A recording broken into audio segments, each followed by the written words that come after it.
A você que acompanha a TVI em suas multiplataformas, pelo YouTube, pelo app, pela TVC, chegamos a mais um encontro do Naquela Mesa Entrevistas.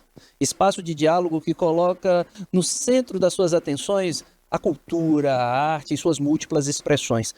Toda terça-feira, às 21h30 e todo sábado, às 18h30, nós apresentamos uma personalidade desse cenário artístico, cultural, educacional, no campo da pesquisa, da ciência, do direito, e personalidades que conjugam todas essas dimensões. E hoje eu tenho uma das mais importantes expressões dessa conjugação da arte com a academia, da análise crítica da sociedade e o refino literário. É uma espécie de guru de muitos de nós, pela capacidade de análise, pela lucidez, pela coragem e pela forma como coloca a sua palavra dinamizando o debate, sem nenhum receio de causar desconforto. E aí eu me lembro muitas vezes, através do que ouço de Adilson, das palavras do Milton Santos, esse nosso conterrâneo intelectual baiano, premiadíssimo mundo afora, que diz assim: o papel do intelectual é causar desconforto. E causar desconforto não significa necessariamente criar inimizade, mas é dinamizar o debate, é provocar, é tirar dessa zona de comodismo que muitas vezes deixa as pessoas muito senhoras de si mesmas, achando que a sua opinião prevalece e é a única forma de ver a realidade. Então, Adilson, muito obrigado. Muito obrigado pela sua presença, pelo carinho que você tem nutrido por esse aprendiz de apresentador. É a sua segunda entrevista aqui. E aquela pergunta que abre todas as nossas conversas: quem é Adilson achado ele por ele? Eu gostaria de ser efetivamente este intelectual de que trata Milton Santos. Mas ainda em relação a ele eu sou um distante aprendiz. Mas Adilson é um baiano do sertão que chegou a essa região fugindo de seca. Eu sou de uma região onde é muito comum uma expressão nossa que diz: tem cachorro que acua a água. Acuar é fazer o enfrentamento. E por que ele faz isso? Porque ele nunca viu água. Ele nasceu, está com 6 meses, 8 meses, 1 ano, e nunca viu chuva, nunca viu água empoçada. Quando ele vê a poça d'água, ele acua. Se vê refletido. Ele se vê refletido, né? Ele não conhece água. Então, isto que para muita gente parece história, uma ficção. Nós vivemos isso, nós saímos de Monte Alegre da Bahia correndo de seca, fugindo de seca, chegamos nessa região. Olha, uma singularidade dessa chegada nossa: chegamos debaixo de chuva. A rua em Tororó, chamada Rua Apertada, na realidade o nome dela é Rui Barbosa, mas sempre foi Rua Apertada, que não era tão apertada. E chegamos 10 da noite. O caminhão havia deixado algumas famílias lá em Tapetinga, e a última éramos nós, em Tororó. Só um parêntese, por que Tororó? Meu pai, ele era um homem de 7 artes, 7 instrumentos, como se chama. E entre essas coisas que ele fazia, um era sabão. E ele descobriu, através de uma experiência dele, ele descobriu um ponto para a resina de Jatobá, que ele substituía o breu tradicional por resina e dava um sabão altamente maravilhoso para a pele. Tanto que um médico lá de Monte Alegre, chamado Dr. João Menezes Costa, que era daqui de Itabuna, Dr. João Menezes Costa, tinha lá um rapaz, Alaor Lial, um problema muito sério de pele no rosto, e ele já tinha tentado. Aí chegou para ele falava: senhor Alaor, eu não tenho mais nada a fazer através da medicina. Agora, seu Ladir trouxe aqui um sabão, massa dele. Eu achei muito interessante. Use o sabão. Curou. Olha só. Curou. Aí pai se imaginou um industrial no ramo saponáceo, a partir de resina de Jatobá. Meu tio, que tinha saído de lá no ano anterior, em 1954, ele veio fazer uma visita. Meu tio esteve em Tororó e soube que tinha muitos jatobá na região. Aí ele imaginou que aqui encontraria jatobá em quantidade suficiente para industrializar a sabão-massa dele. Foi assim que... Que encontro. E assim nos legou você, Eva, para a arte. Eva nasceu aqui. Ela nasceu Aqui em Bebê. A minha mãe veio grávida. Olha só, que coisa boa. Chegamos aqui em outubro, no dia 10 de outubro. E minha mãe veio e pariu em dezembro, dia 24 de dezembro. E aí, para vocês que estão chegando agora e talvez não conheçam, nós estamos falando de Eva Lima, irmã de Adilson Machado, esses dois gigantes da cultura, da arte, não só do sul da Bahia, mas de todo o cenário cultural que nós temos na contemporaneidade, com história e trajetória. Perguntava em off aqui, lembrando, porque na outra entrevista, você que quiser aprofundar o estudo sobre a obra literária de Adilson Machado, você vai lá no YouTube e coloca Via Literarum Adilson Machado. Você vai encontrar o site da editora Via Literarum, mas no YouTube você vai encontrar a entrevista, a primeira entrevista que Adilson concedeu a mim, e através do projeto Via Literário Encontros em Prosa e Verso, do professor Agenor Gasparetto, da editora Via Literário, em que nós gravamos aqui na TVI 20 programas com escritoras e escritores do catálogo da editora Via Literário, que tem essa relevância literária, essa robustez literária, e Adilson é um desses mais importantes representantes. Então lá você encontra a entrevista completa sobre a obra. Claro que não toda a obra, porque não foi uma hora de conversa, não deu para falar de tudo. Aqui nós vamos falar da obra literária, da trajetória, mas também um chamado a Adilson para fazer uma análise crítica sobre o cenário artístico, cultural, sobre o conteúdo, sobre a forma, sobre tudo aquilo que envolve a arte na contemporaneidade. E aí, Adilson, vamos começar falando. Nós selecionamos 2 livros, né? Amendoeiras, que é a sua obra de maior alcance e reconhecimento, mas também o ABC, para a gente pensar um pouco cultura popular, que é onde você transita também com bastante desenvoltura.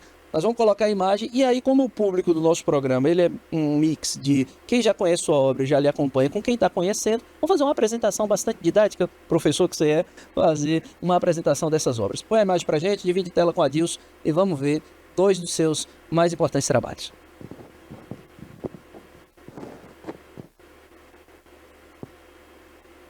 Aí está a segunda edição de Amendoeiras de Outono. Esta capa é uma ideia de um filho meu, Vinícius. Vinícius Tá do Vinícius, parabéns, Vinícius. Grande criador. E ele captou em plenitude. Eu posso dizer aos leitores que já leram a obra ou que estão por ler, que esta capa é a conclusão do livro. Eu pedi a ele, analise e leia isso, e ele... A capa da primeira edição tem uma amendoeira, independentemente desta folha, que é uma estrada.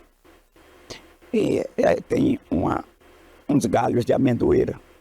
Mas esta capa eu passei a gostar mais dela. Você sabe qual é a primeira impressão que eu tive quando vi pela primeira vez? O fim de tempos modernos de Chaplin. Olha, a propósito, eu revia ontem Central do Brasil e estava lembrando já com uma visão crítica e comparativa de trabalhos autorais. Quando eu falo trabalho autoral do diretor, Sim. eu vi alguns aspectos em Central do Brasil, um deles inclusive chapliniano. Há uns 2 outros aspectos muito vinculados a John Ford, de influência de John Ford naquele trabalho, e uma cena eminentemente chapliniana de tempos modernos. Olha, já que você entrou nós vamos fazer uma fala vou retornar para Amendoeiras, mas vamos fazer assim, já que é daquela mesa, vamos quebrar um pouco as formalidades, vamos fazer uma conversa Isso é o que é bom. entre amigos e assim, entre quem está aqui também para aprender contigo. O cinema brasileiro volta agora com uma produção nacional, você falou de Central do Brasil, e aí estamos falando das Fernandas, né? Com Eu Ainda Estou Aqui. Essa produção que bateu recorde de bilheteria, que traz uma mensagem. Eu gostei do filme, particularmente. Não quero fazer aqui uma análise, porque eu não sou especialista, não tenho essas referências todas, mas eu queria que você me dissesse o seguinte: até chegar a chegada desse filme, eu tenho a sensação, e aí do olhar de leigo, mas de quem consome um certo conteúdo cinematográfico e conversa com cineastas, estava falando com o Zé Araripe agora há pouco, que estava muito ruim. Estava mais para o comercial do que para o conceitual. Esse filme dá um fôlego. É um bom filme, mas como é que você, com essas referências mais robustas, com essa história de olhar o cinema com esse olhar crítico, dialogando com essas referências, identificando referências tão conceituais nas obras, que ao olhar leigo passa despercebido, como é que você estava vendo o cenário até aqui e o que é que esse filme representa, né, nesse novo momento para o cinema brasileiro? Lembrando de Araripe, eu estava lá num lançamento de Araripe, em Salvador, lá na calçada. Olha, Esses moços. Esses moços. E encontrei Araripe novamente no lançamento de A Matriarca. Quero contar uma novidade para você, que na entrevista nós deixamos público aquilo que estava sendo tratado no privado. A Araripe está lançando um livro e vai vir, na produção do Movimento Cultural Alvorecer, vai vir fazer o lançamento do livro aqui, tá? Que ótimo, que maravilha. Vamos proporcionar esse reencontro. Estaremos. Aí, meu filho, eu espero, mas não crio ilusões. O cinema brasileiro é um cinema esplendoroso. Desde a marca de Os Cangaceiros de Lima Barreto, já não vamos falar de Limite de Mário Peixoto, lá nos anos 30.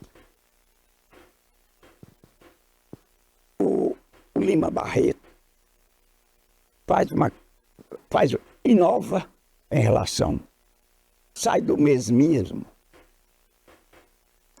E de lá temos muitas coisas. O chamado cinema novo.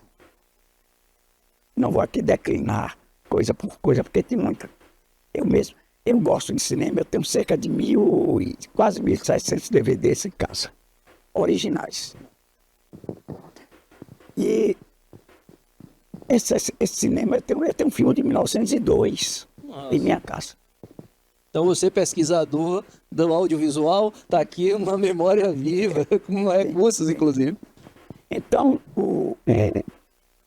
o cinema tem um momento de grande significação nos anos 50, onde eu vejo aquela influência do governo de Juscelino, um governo aberto, alimentou enormemente. Depois, praticamente, você tem, no início dos anos 60, o surgimento de novos cineastas, trabalhos, Vidas Secas está essa pontuação. Há um detalhe, Vidas Secas, que poucos sabem. Conte pra gente. Baleia não morre. E é Fabiano, né? Mata a baleia, a fome, aquela situação, ele mata a baleia para ela não sofrer tanto. Quando exibido na França, o povo estava revoltado porque tinham matado baleia. Tiveram que levar a baleia para lá para o povo ver na França. Para ver que não matou. Aí o filme passou a ser mais maravilhoso ainda do que o que já era. Então, aí surge Glauber, que tem um menino aqui, eu esqueço o nome dele, baiano aqui, uma filmografia excelente, grande filmografia. Ele pensou Barravento, depois Glauber concluiu. E a Grande Feira, por exemplo, é um dos trabalhos dele. Essa filmografia dele está sendo refeita. Então, aí vem Glauber e esse impacto. Tá entendendo? O impacto. É como Zé Lito Viana me conta o cineasta, que era produtor, um dos produtores de Glauber. Zé Lito saiu, eles foram a Nova York, um evento em Nova York, sobre cinema, e o pessoal queria lá 2 referências aí.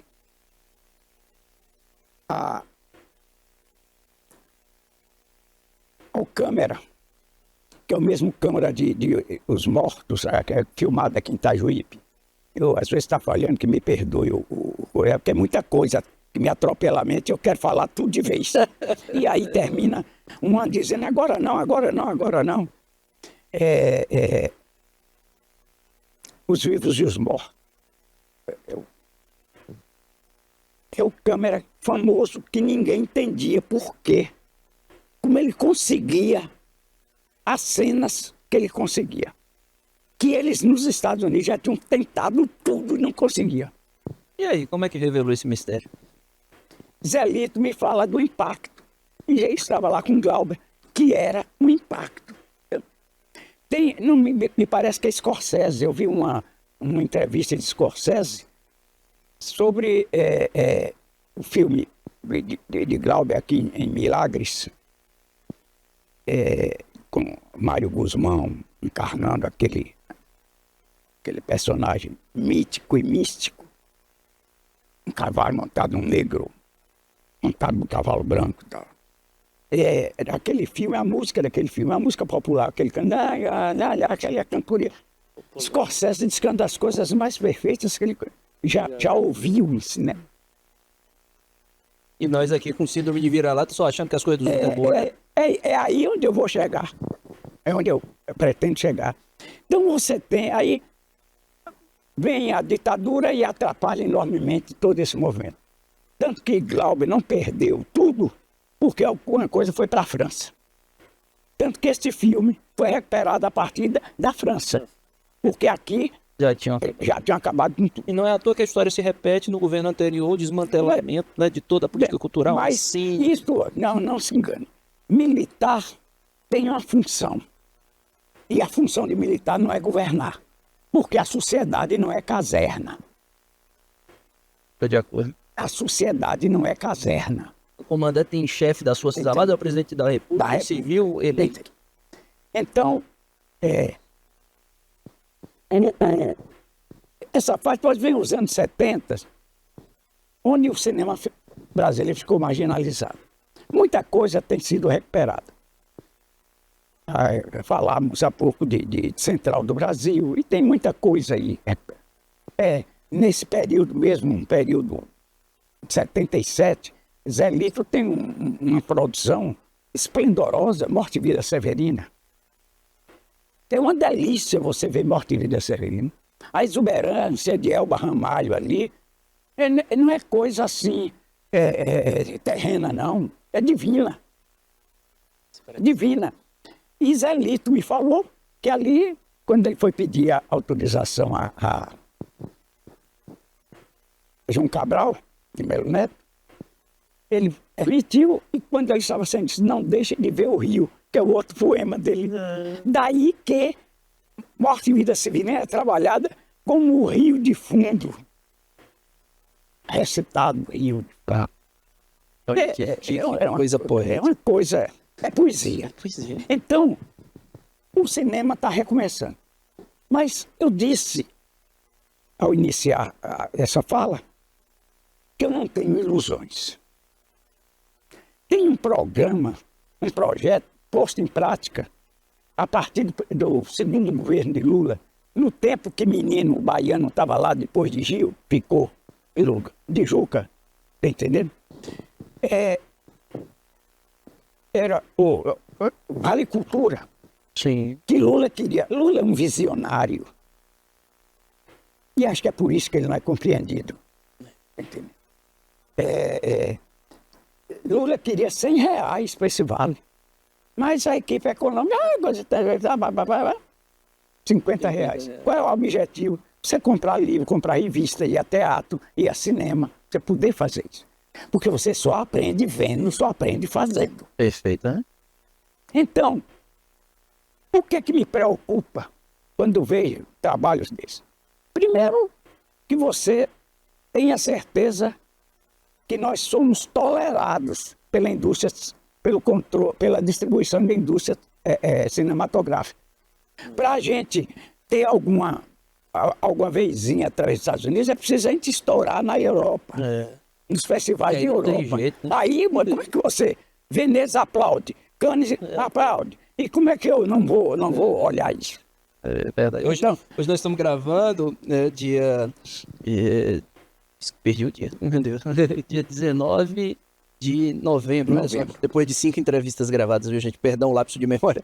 19 de novembro, estamos gravando, foi o dia em que a Academia do Cinema norte-americano publicou a foto de Fernanda Torres, e nessa foto, em questão de minutos, houve uma interação de mais de 1 milhão de pessoas, e agora, nesse momento, já deve ter superado a casa dos 10 milhões. Isso tudo só após tudo isso que a Dilson acabou de colocar aqui, da Europa celebrar, e aí eles então se renderam a esse movimento. Então, porque o segredo do cinema é distribuição. Zé Lito, eu gosto muito de Zé Lito, eu sempre lembro das coisas que Zé Lito. Zé Lito tentou a mapa, era um processo de distribuição, porque eles sabiam que se não tivesse um sistema de distribuição, o cinema brasileiro não seria visto.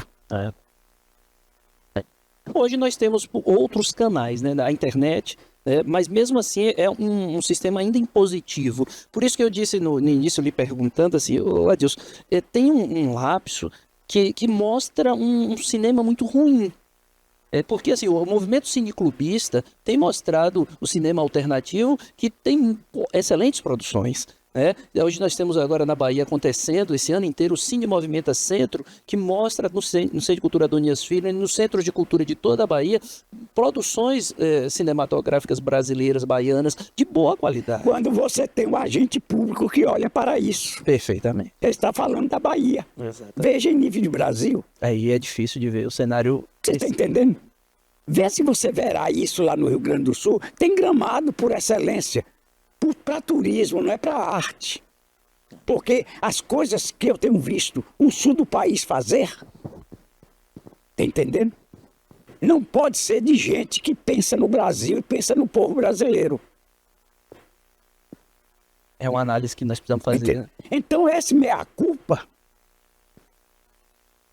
é isso que me deixa a ausência do meia-culpa, porque nós estamos com gerações perdidas. Um dos méritos que ela pode se arvorar de grandeza da ditadura militar foi destruir gerações no Brasil.